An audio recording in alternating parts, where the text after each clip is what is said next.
they start investing heavily in introductions to new customers. One way Larry does this in addition to sales is he starts to use the media to do this. And he's really good at getting attention. And one way he gets attention is by picking a fight and having an enemy. Larry has to have an enemy. Larry's the most focused individual I've ever seen when he has something to beat. Now, but this is really smart. He's going to pick an enemy. He's not going to pick a smaller database company. He does not want Oracle positioned relative to them. He's saying, no. Oracle may not be as well known as IBM or Microsoft, but that's our class. That is our category. That's who you should compare us to.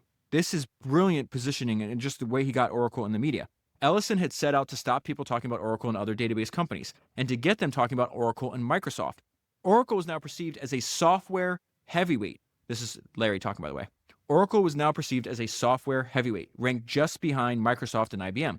Customers who bought our products could trust that we were going to be around for a long time. We were a survivor. The same could not be said for Sybase and Informix. And if customers don't believe you're going to survive, you won't.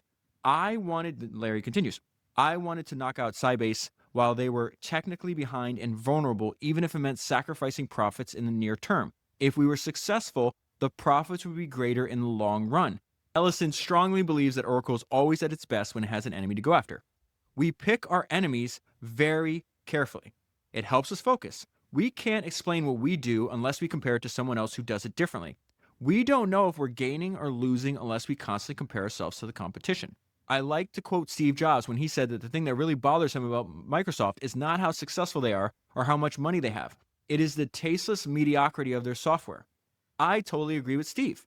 Microsoft's software is rarely first rate.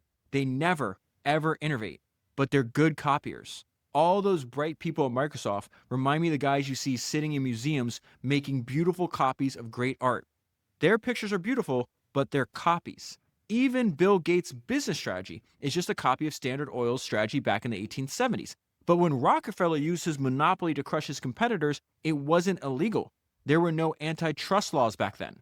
He goes on about this for quite a while, and he's got some really interesting insights into not only how he thinks and how he changed the perception of his brand, but also insights into Bill Gates. Bill and I used to be friends, insofar as Bill has any friends. Back in the 80s and early 90s, all the people in the PC software industry hated Bill because they feared Bill.